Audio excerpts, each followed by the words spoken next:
The desert is a place like no other, peaceful, vast, and still, until in an instant, it's not. Monsoon storms can wreak havoc and leave as fast as they come. We had a really big rainstorm. It was the next morning. The rainstorm had happened overnight, and it was the morning, and kind of things were looking relatively normal. But in July of 2017, I was just getting ready to leave my property. I jumped in my truck and I was heading up to my office. there was no calm after the storm for Brad Fanton. All of a sudden I saw a big poof of dust. And then all of a sudden, I just saw the earth just starting to give way and cave in, and it just kind of collapsed, and then it just kind of kept collapsing. A giant earth fissure broke through his RV manufacturing business in Apache Junction, almost swallowing thousands and thousands of dollars worth of equipment. And that is just one of dozens of fissures in Arizona that don't look like cracks, but more like canyons. The best way to get a scope of how big these things are is from up here in the news chopper. Take a look at these aerial views. You can see just how long this fissure is over the Harquahala Valley, stretching nearly 1.5 miles. But check out this view from inside the fissure. Even more impressive, these massive cracks can be 30 feet deep in the earth, and geologists say not only will they keep happening, but the damage they can do is devastating.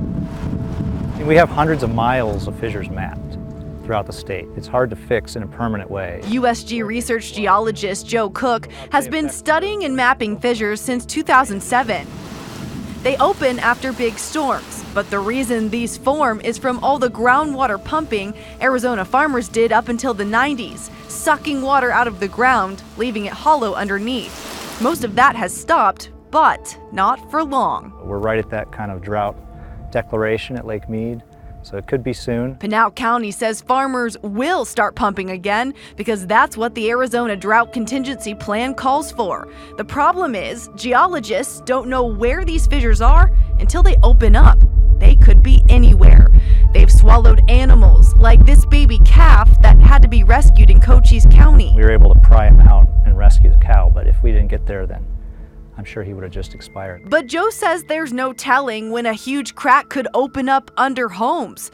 Just looking at this map, the same fissure that broke through the street into Brad's business is right next to an entire neighborhood and could break through at any time. And what's worse, Insurance doesn't cover this. the reason why? The insurance company told me this is an act of God. Well, okay, so that's why I didn't get any coverage for my property. It's not an act of God, it's an act of the state. Brad spent $20,000 of his own money on a hopefully permanent fix.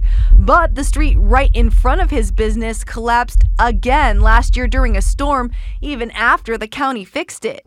Joe says it's only a Band-Aid fix that's only covering an open wound. But Pinal County says they're doing the best they can. There's not an end in sight right now because it doesn't seem like we have a plan to stop using groundwater. And that leaves Brad Going through what you've gone through, would you have still bought this? Oh, absolutely not. Absolutely not. anxiously awaiting the looming monsoon. Do I close the doors, go out of business because I have a fissure on my property? Of course not. But it's nerve-wracking to know that, there's a potential that the land could collapse at any time, and you don't know. For all he knows, his successful business could literally go under. Brianna Whitney for Arizona's Family.